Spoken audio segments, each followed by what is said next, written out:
Hello friends, welcome to study Pathshala. तो दोस्तों, आज की इस वीडियो में हम डिस्कस करेंगे 27 जून के मोस्ट इंपॉर्टेंट करंट अफेयर्स को। अगर आप इस वीडियो की पीडीएफ फाइल चाहते हैं तो आप हमारे टेलीग्राम चैनल को ज्वाइन कर लीजिए। स्टडी पाठशाला के नाम से हमारा टेलीग्राम चैनल है, जहां पर आपको डेली पीडीएफ बिल्कुल मुफ्त उपलब्ध करा जाती है। और अगर अभी तक आपने हमारे चैनल को सब्सक्राइब नहीं किया स्टडी पाठशाला को, तो इसे भी जरूर सब्सक्राइब कर लीजिए इस तरह के डेली लेक्चर्स के लिए। तो चलिए लेक्चर कंटिन्यू करते हैं। हम सबसे पहले अपने कल के अभ्यास प्रश्न को देखेंगे। कल का अभ्यास प्रश्न था हमारा, हाल ही में किस एयरपोर्ट को अंतर्राष्ट्रीय एयरपोर्ट का दर्जा दिया गया है। तो उत्तर प्रदेश का जो कुशीनगर हवाई अड्डा है उसे अंतर्राष्ट्रीय एयरपोर्ट का भी दर्जा दिया गया है। तो यहाँ पे सही उत्तर हो जाएगा ए ऑप्शन, कुशीनगर हवाई अड्डा। चलो देखते हैं डिटेल्स। यहाँ पर देखो, केंद्रीय मंत्रिमंडल ने उत्तर प्रदेश के कुशीनगर हवाई अड्डे को अंतर्राष्ट्रीय हवाई अड्डा घोषित करने का प्रस्ताव को मंजूरी दे दी है। कुशीनगर एक बौद्ध सांस्कृतिक स्थल है और अंतर्राष्ट्रीय हवाई अड्डा के रूप में इसकी घोषणा से श्रावस्ती, कपिलवस्तु और लुम्बिनी सहित कई अन्य बौद्ध स्थलों के लिए कनेक्टिविटी की सुधार हो जाएगी। और गौतम बुद्ध ने, पता होगा आपको, कुशीनगर में अपना अंतिम उपदेश दिया था।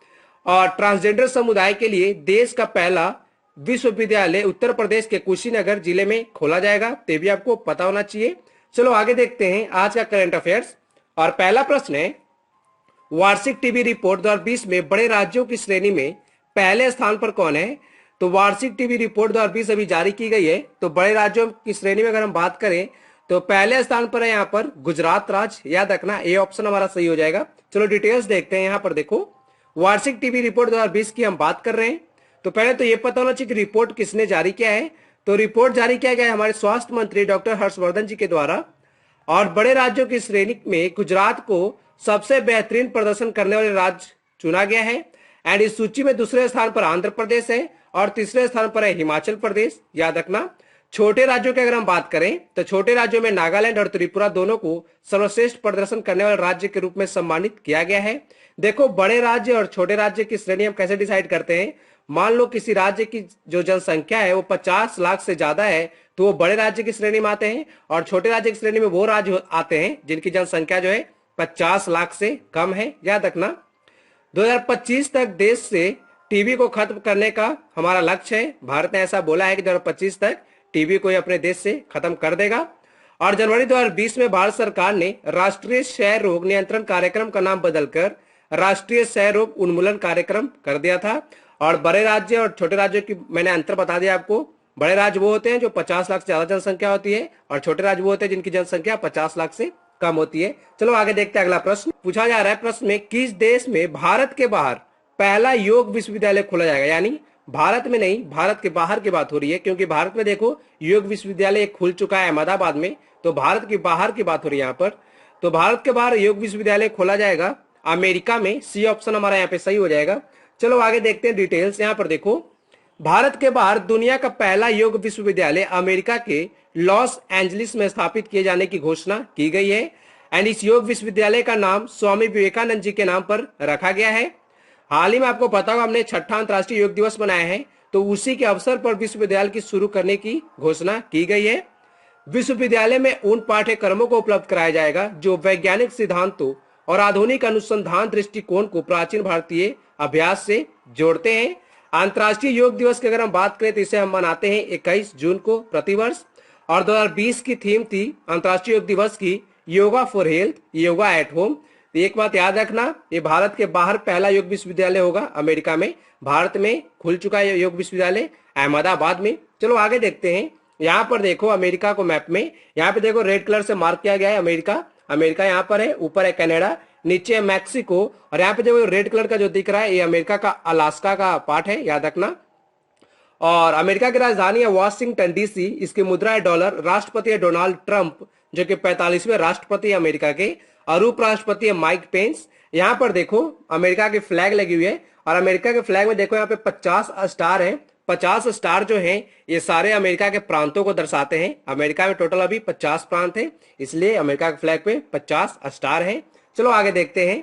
अगला प्रश्न है, हाल ही में किस राज्य ने ई पंचायत पुरस्कार 2020 का प्रथम पुरस्कार जीता है।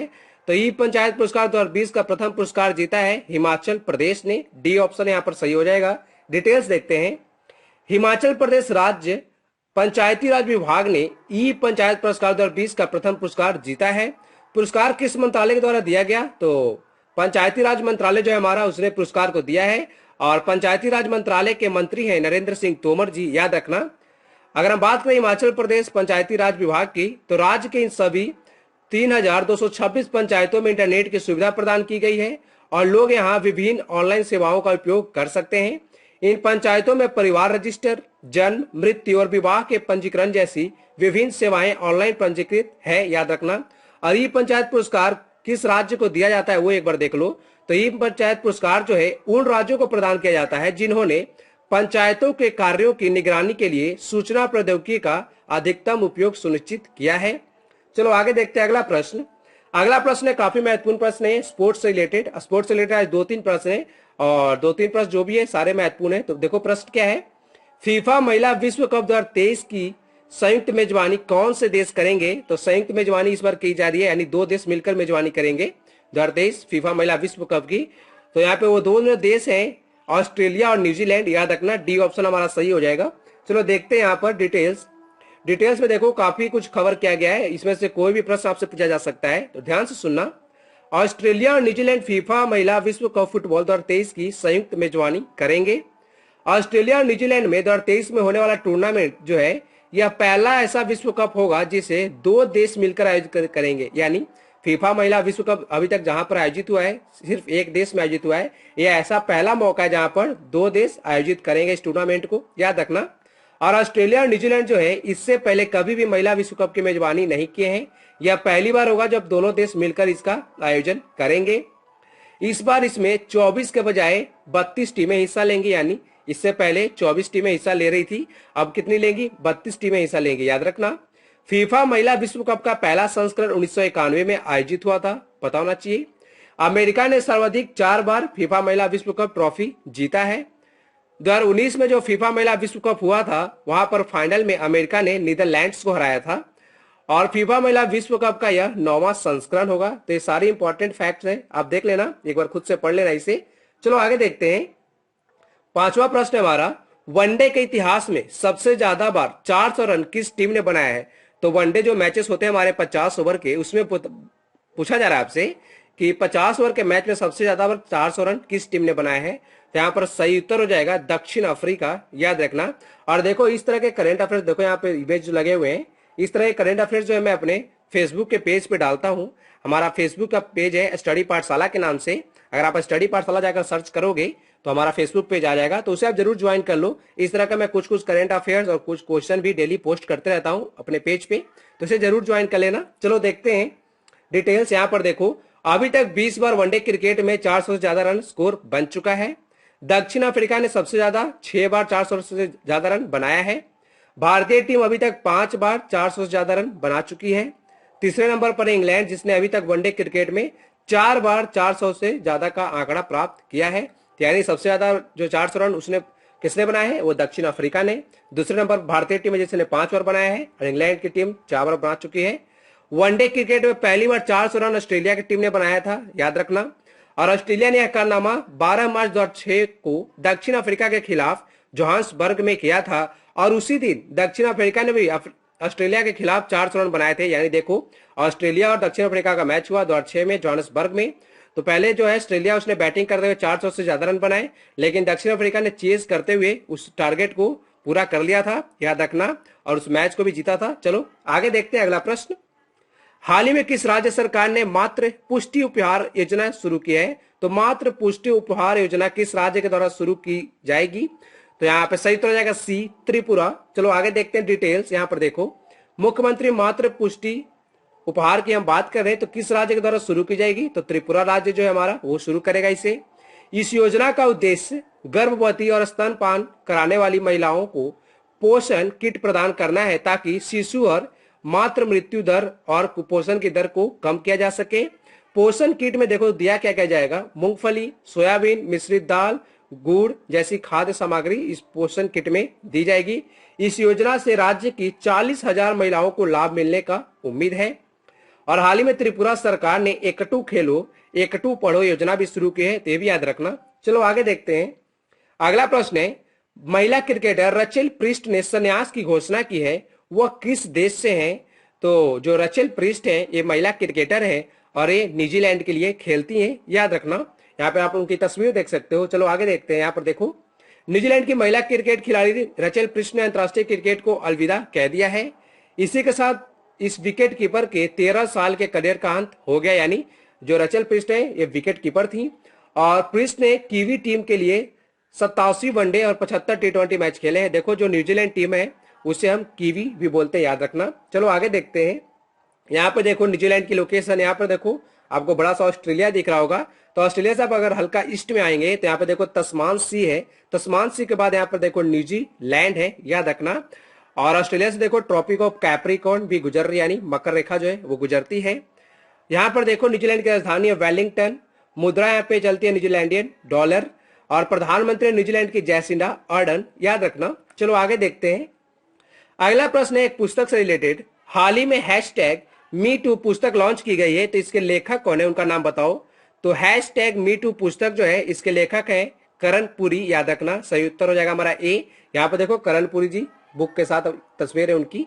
चलो आगे देखते हैं। यहाँ पर देखो प्रख्यात कथा लेखक करण पुरी ने अपनी नई किताब hashtag me too a collection of short stories launch की है।